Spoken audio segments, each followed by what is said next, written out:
welcome back to my channel, everybody, and happy holidays to all of you that are celebrating. I've got my festive Christmas T-Rex jumper on. Excuse any background noise today going on. There's people doing scaffolding work on my street and unfortunately I cannot control their schedule.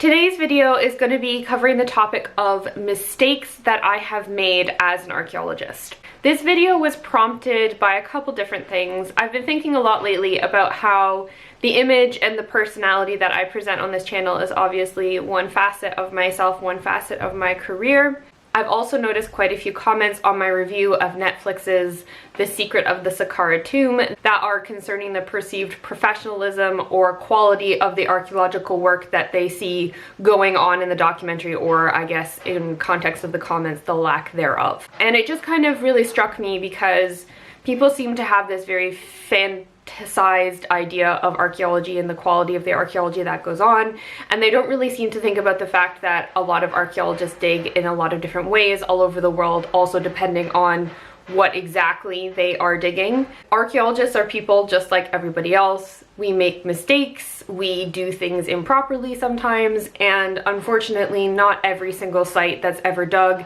is done to the nth degree that perhaps people either think or want them to be done, for a variety of different reasons, some of which are valid and some of which are not. And this is irrespective of the fact as to whether or not they are academic / research digs, which are largely done by untrained students under the supervision of a professor and maybe a couple experienced field staff, or commercial digs. There's also volunteer digs that are done by volunteers who are not trained archaeologists and probably don't have degrees in it either. I'm very aware that a lot of the things that I've talked about on this channel, not all, but a lot, have been my successes in archaeology and my career in passing on advice to future archaeologists or aspiring archaeologists. So I wanted to kind of show in this video a bit of the other side of the coin and my failures. From the comments and feedback that I received from people, I think a lot of people are perhaps intimidated in some ways by the thought of being an archaeologist, and this perception that either like you can't make mistakes because that's going to like ruin everything, you have to do everything perfectly. And let me be the first to tell you that there is no such thing as a perfect archaeologist, especially when you're starting out. Most of the time, the mistake itself doesn't matter as much as how you either react or recover and learn from it. Some of the stuff I'm going to be talking today is stuff directly related to doing archaeology, and some of it is going to be more related to the wider job aspect of being an archaeologist. Without any further ado, let's dig in. So my first mistake is one that I think is very specific to archaeologists working in Canada, but does kind of broadly apply to archaeologists in general, in that I didn't dress or account for the Canadian winter when I was going to work. I've spoken in another video about how my first week working in Canadian archaeology was an absolute disaster, which is going to be linked here and in the description box below, but it is still a pretty big example, so I couldn't not include it here. To go over it briefly, my very first experience working as a paid archaeologist was in Canada and was in December, which, if you know Canada, is quite cold and snowy. And being unexperienced and not knowing what was going on, I did not pack properly for this first week away at all. I didn't think to pack like casual shoes, so I didn't have any shoes to switch into at the end of the day, which not only meant that my shoes were probably like quite wet and my feet were very cold most of the time, but it also meant that I was then tracking muddy boots all over the grocery store and parts of the hotel that we were staying at, which the owners did not appreciate. I also just didn't really bring or dress in enough kind of like warm clothing. One particular day stands out to me because we were doing a field walkover of a farmer's field looking for flints, and it was exceedingly windy, and because we were walking over a field, there wasn't like anything to break the wind, so I just didn't have enough layers. And then when I was like bending over to look at the ground, that wind was just going right up my back to the point where I actually think it was like chilling my internal organs, and things got kind of so bad that I had to talk to my supervisor and take like a half-hour break to go sit in the car with my little hand warmers and some soup and like attempt to warm my insides back up. Along with the fact that I also broke my nose that week was not exactly the best first impression that I ever made to an employer. My second mistake is another build off of this first one, which was breaking my nose on my very first day working as an archaeologist. Again, I've talked about this in another video, but to go over it briefly, I was sieving, or screening as it's sometimes called, dirt to look for artifacts, and it was kind of drizzly out. The wood screen that I was using was wet. When I went to go empty the screen of the dirt to put in a new bucket full, my glove slipped on the screen and it fell, and I broke its fall with my nose. Which didn't break my nose enough for it to have like real permanent damage, but I do have like a mild bump on my nose still. I had to go to either an emergency room or a hospital for the rest of the day. The team had to get a whole safety briefing about everything. People were not happy that this happened, most of all myself. It was incredibly embarrassing. I also managed to have 2 black eyes for Christmas because of that. That was really fun. If you're really nervous for your first day or your first week working on a commercial site or as an archaeologist in general, you really can't do much worse than I did, and I managed to have a successful career after that. My third mistake, I don't remember super clearly, but was either forgetting to do a section drawing completely or forgetting to mark my string line on my section drawing. I'm fairly confident I actually just forgot to do a section drawing completely, and this was while I was working as a UK paid commercial archaeologist. We were on a site and we were trying to finish up. A colleague needed to go do something else, so he asked me to help finish recording his trench. Either I felt rushed and like I had to get everything done, or I was just having a bit of a ditzy moment and I just forgot. But I just remember getting back to the office and then being like, where's the section drawing for this? And I was like, oh, I don't know, I forgot. And then they were like, I guess we'll just have to make it up from the photo. So these mistakes in some ways can be fixed, and I don't think it, on the scale of things, was it going to like completely compromise the entire site? No. It was not my first job, it was not my first archaeology site, and I just had one of those moments and I just completely forgot to do it. Number 4 on my list is incorrectly setting up a 3D total station on a site. So in case you aren't familiar with some of our techniques, we use 3D total stations that are set up on a set point, and then you've got a staff that's got like a reflective prism in it, and then you go around a site and you bounce a laser off the prism, and then it makes like a nice little map, and it's all proportional and everything, which is a bit more accurate than drawing things by hand, especially on like really large sites. The thing with 3D total stations is that they don't have like a GPS built into them, so you have to, when you're setting them up every day, you have to like take benchmark points so that the machine itself can like align itself in space. So then when you're doing something over multiple days, you're not like overlapping stuff, and everything is in like the right, correct orientation. I had been trained in doing this, and then the person that was usually in charge of doing this had to leave site for whatever reason, and I got put onto surveying, and I'm fairly confident that the first morning that I did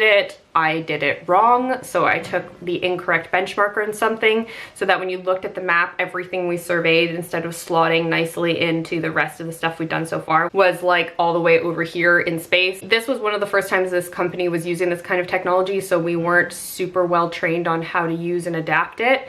And I'm sure that there might have been a way to actually fix that, but we didn't know enough about the machine, so what we had to do was delete every single point that we had done that like early part of the morning, and then I had to go get it redone by the head of my company who was on site working with us that day. It was a very small company, so he regularly came and worked on site still. He wasn't just in the office, but yeah, it was the head of the company who had been working with me, and I had to have him go and redo everything we had already done, which obviously is not a great look. A while after that job finished and I moved on to another company, I heard about when they were doing the post-ex for that particular job. The survey of it was an absolute mess, partly because we were unfamiliar with the tech and how it worked, and it took many hours for the person that was writing up that report to sort out the map. Number 5 on my list is getting lost on the way to work. the background to this was that I was going to a site induction for the construction project that I was working on, which is like an introduction to the site, health and safety concerns and stuff like that, that every person working on that project needed to attend, and you could not go on to site physically without having attended that site induction. And they were only hosting it once a week. So if you missed that week, that meant you couldn't go on site for the rest of the week, and you had to wait for the next week to come around. So it was really imperative to get there on time. The part of the country I was working in, I was not familiar with at all. And I had only just come onto the project, so I didn't know where all the different compounds and stuff like that were located. I was given an address for the site compound I was going to, but myself and nobody else really thought about the fact that it was a construction compound, and so it didn't really exist in Google's universe as a permanent place. And Google didn't tell me that it didn't actually recognize this as an actual physical address. Since we didn't think of this, nobody thought to show me where the compound was roughly going to be. So even if the GPS was going a bit wonky, I could still kind of figure out where I was supposed to go. So what ended up happening was, because I was really wanted to make sure that I made it to this site on time, I think I left like an hour before I had to be there for what was supposed to be a 20-minute drive. I then ended up in the middle of nowhere in like a car park for a woodland walk, because since Google didn't recognize the address, it took me to like the middle of where it thought the postcode was, which was like nowhere near where I needed to be. At this point, I was starting to panic a bit. I was really not sure where any of this was supposed to be. I wasn't sure where I was supposed to be going. So I got back on the road and I drove back towards where I thought I saw some compounds, and back towards where roughly the project I was going on. I had tried calling my like senior coworker while I was at the car park, and he hadn't picked up, and my reception had been really patchy. And then once I started driving, he called me back because he presumably got my ring. And I picked up my phone. I thought I swiped left to end call. Turns out I didn't. Apparently I pressed answer. I threw my phone into the passenger seat of my car and then proceeded to scream a bunch of obscenities because I was so frustrated and upset about potentially being late for this site induction. Yeah, and then I just, at the end of my tirade, I just hear from my phone a voice being like, okay, I can see this isn't a good time, so I'll call you back later. He hung up and I, again, started screaming various obscenities in the privacy of my car. I did eventually make it to a compound, which wasn't, of course, the right compound. It was associated with the project I was on, so I was able to ask them where I was actually supposed to go. And I made it to my induction. I think it was about 5-10 minutes late, but they usually, I think, had like just a little intro bit to account for people who might be latecomers. And I only just made it. I think the guy maybe took one look at my face and the fact that I looked like I was probably about to burst into tears and took pity on me, and I did manage to make it to that induction, but it was very stressful. Okay, so those are all the mistakes that I can kind of think of off the top of my head that always like come to mind of like things that I would change if I could go back in time. I have obviously made numerous other like tiny mistakes on site, and I also know every archaeologist I've ever talked to has made mistakes on site. I've heard so many stories from like coworkers and other people that I've dug with. I want to reassure you all that making mistakes is allowed as long as you're like not going to kill anybody or permanently maim them. The key thing with a lot of these mistakes are to try and stay safe and handle the situation as professionally as possible, and as I said before, to learn from it. I've seen mistakes where people have had to either be written up for it, or they've had like a notation made in a file somewhere, and like they've managed to go on and have successful careers after that. I have heard of project managers who send machines into the wrong field to do things, which is quite a costly mistake. And I don't want this video to necessarily be an illustration of the fact that archaeologists are like unprofessional, or that we're all making mistakes all the time or doing our job incorrectly. That's not true. At the same time, we are allowed to make mistakes and we're allowed to do things differently. And while it is important to do things to the best of your ability and to preserve as much heritage as you can. And as someone said to me before, at the end of the day, it's only archaeology. By making some of these mistakes, like not recording something properly or forgetting to do something or doing something incorrectly, you're not killing anyone by doing that. And a lot of these mistakes can often either be fixed in post-ex, or perhaps they're just not big enough to really have that much of an impact on the overall project and its interpretation. It's just a blip in the vast record of everything else that's going on, and this is obviously not to encourage people to make mistakes, but it's more intended to make it so that you're not crapping your pants with fear that you're gonna get fired or kicked off a dig when you do. That's all I have for today. Quite a short video, but it's Christmas and I've got presents to wrap and dinners to cook and cakes to make. I hope that this video has been helpful and hopefully reassuring for anyone who is going out into the field for their first time, and that it can serve to remind you that no archaeologist is perfect and everybody makes mistakes. If you're an archaeologist watching and you feel comfortable doing so, please put any mistakes that you have made down in the comments to help show people that these things do happen on archaeological sites. If you have any questions, comments, or concerns, please put them down in the comment box below. If you like this video, give me a thumbs up. If you'd like to help support my channel, please subscribe and hit the bell button so that you get notified every time I put out new videos. I just finally got my first check from Google for like ads for the first time in like 5 years since I started making videos. My partner worked it out and basically it amounts to about 23 pence per video that I've made. So I'm just rolling in dough, guys. If you'd like to follow me on social media, my Twitter and Instagram are down below. Thank you so much for watching, guys, and I'll see you next year. Bye!